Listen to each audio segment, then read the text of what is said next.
கட்சின்னு ஒன்று தனியாக இயங்கிக்கிட்டே இருக்குது. தேர்தலில் யார் வேட்பாளராக வந்தாலும் அவர்களை வெற்றி செய்வதற்காக ஒரு கட்டமைப்பை பிஜேபி என்கின்ற கட்சி தொடர்ந்து உருவாக்கி கொண்டே வருகின்றது. ஆனால் காங்கிரஸில் அந்த காங்கிரஸ் மாநில தலைவர் ராஜேஷ்குமார் அவருடைய பேர், அவர் பட்டியல் சமுதாயத்தை சேர்ந்தவர். அவர் சீட்டு கொடுக்கறதுல முறைகேடு பண்ணி விட்டுவிட்டார்னு சொல்லிட்டு அந்த பீகார் மாநிலத்தினுடைய பொறுப்பாளராக இருக்கக்கூடியவரை பாட்னா ஏர்போர்ட்டுக்கு வெளியே காங்கிரஸ் கட்சியினர் போட்டு அடின்னு அடிக்கிறாங்க. அப்போது நீங்கள் உங்களுக்குள்ளே இருக்கக்கூடிய முரண்பாடுகளை நீங்கள் எதுவுமே சரி செய்யாமல் எதிர்கட்சி ஜெயிக்கிறத பார்த்துட்டு பொறாமப்படுறதுல ஒரு பிரயோஜனம் இல்லை. இதே ஹரியானாவில் குமாரி ஷெல்ஜா என்ன சொல்கிறாங்க, பட்டியல் சமூக வேட்பாளர்களை எல்லாம் பூபிந்தர் ஹூந்தா அவமானப்படுத்தி விட்டார், அவர்களுக்கு சரியான பிரதிநிதித்துவம் கொடுக்கவில்லை அப்படின்னு உங்கள் கட்சியில் இருக்கக்கூடிய மூத்த தலைவரே சொல்லிட்டு வெளியே வராங்க. அப்போ உங்களுக்குள்ளே இருக்கக்கூடிய முரண்பாடுகளை நீங்கள் எதுவுமே களையாமல் என் மேலே ஒரு தப்புமே இல்லை, எதிரில் இருக்கிறவங்க ஏதோ தப்பு பண்ணி ஜெயிக்கிறாங்க அப்படின்ற ஒரு குற்றச்சாட்டு இப்போ வைக்கல, நீங்கள் தொடர்ந்து வச்சுக்கிட்டே தான் வரீங்க.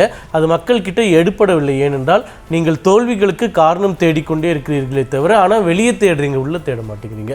உங்கள் கட்சியில் ஒருங்கிணைப்பு இல்லை, ஒரு கோஆர்டினேஷன் இல்லை, எந்த ஸ்ட்ராட்டஜியுமே கிடையாது, கூட்டணியை சொதப்புறீங்க. இப்போ தேஜஸ்வி யாதவ் என்ன சொன்னாராமா, கடந்த முறை 70 இடங்களில் போட்டி போட்டு 19 ஜெயிச்சிங்க, அதனால தான் எங்கள் கூட்டணியே தோற்று போயிடுச்சு. அப்போ 25-30 இடங்களில் நில்லுங்கன்னு சொல்லும்போது கிட்டத்தட்ட 2 வார காலம் அந்த கூட்டணியில் ஒரு நகர்வுமே நடக்கலை.